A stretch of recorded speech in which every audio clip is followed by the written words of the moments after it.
I know that there are other people that are running, but we have this wonderful lady who is there to, as she said, to be of service. And you know, we need more women. Well, I couldn't agree with you more.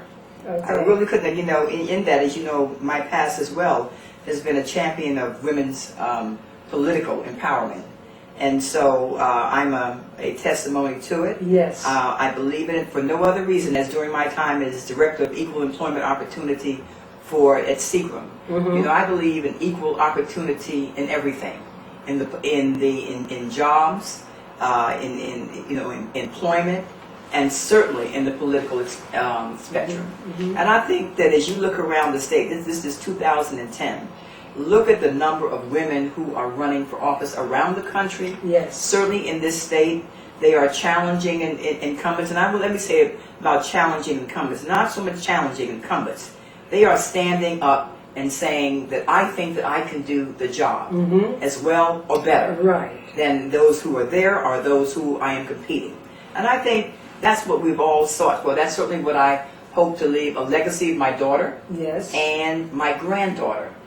In terms of not only public service, but the right to step up, to put your credentials, your background, your experience before whomever. In this case, it's the constituents of the 15th Congressional District, all 654,000 thereabouts. Wow. So I am delighted. I see this job as twofold. You know, obviously the job in Congress, and we touched upon the things that we need to simply act on the agenda. And we have a tendency, if you're into something so long, you talk amongst yourselves and you think you're right, but we need to listen to the American people who are frankly willing to fire everybody. Mm-hmm. Because, and I think principally, as I am and as you are and so many, as I hear it on the street, but let me say, for me, I'm tired of no solutions. I am progressive, but I'm not an ideologue. When I say an ideologue, I'd rather come home with something, a measure, because in some of our policies, in the bills and large agendas, you know, I can stand on my side and you can stand on your side and we talk about who is right and who is wrong. The American people are standing in the middle to say we want something, you know. Look at this whole, 60 years it took us to get a health care bill, right. And it's not pretty, it's not the best that there can be, but incremental change is better than no change at all. And so they're telling us to, move this agenda and do right by them because folks are hurting. Oh, folks yes. are really hurting. Yes. I'm nervous. I'm nervous about just about everything. So, as I feel, so does the American people feel. Yes.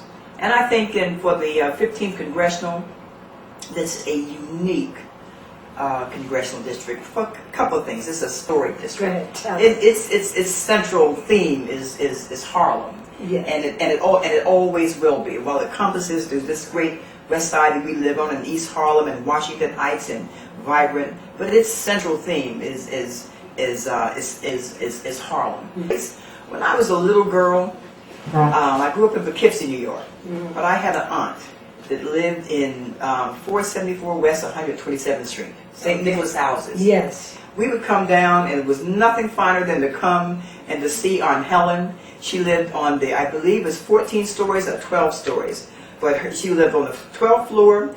She faced south, and as a little girl, and so you could look out from her, because everything was low line then. Right. So 12 stories out, you could look down to, you could look south and see the Empire State Building. Yes. I thought there was nothing finer. You walked the streets of Harlem, everyone was proud, the churches, whatever. I think, gentrification, I don't, this notion of Harlem is gentrified. It was a proud and gentrified neighborhood many years, and sadly went through many of the circumstances, drugs and crimes that the blight of much of urban America.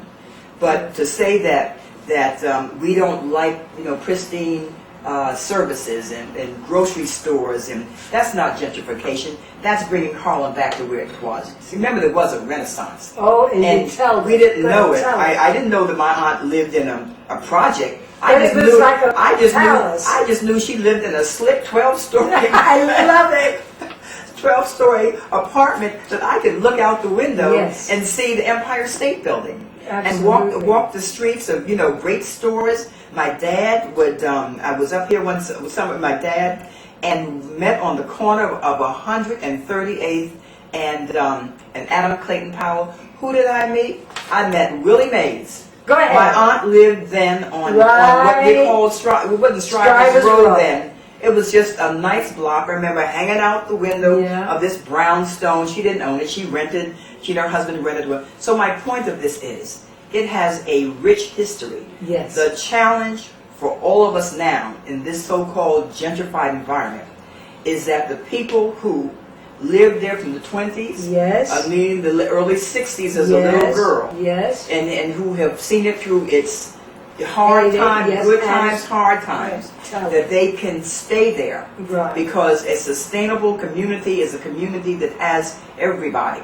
And certainly those who raised their kids, planted their seeds, and no one should be removed from their hometown. Right. Harlem is a hometown to so many And of may I us. say this, because, see, I'm an old Harlem gal, very proud of it, and I come from the, what would you say, the time of Adam Clayton Powell, Absolutely, Jr., absolutely. senior even. Yes. So it's very, very important to me when you say Harlem. It had no stigma to it. No, it did Even not. though people would, at the time, I think in 1943, I was in high school and they said to me, where do you live? And I said, I live in Harlem. Absolutely. And they said, where? And honey, to this very day, this is not just bosom. Yes. This is pride. Exactly. Of where I lived, where I grew up, and what was instilled in me about being proud of Harlem. And we look and see what Harlem has done.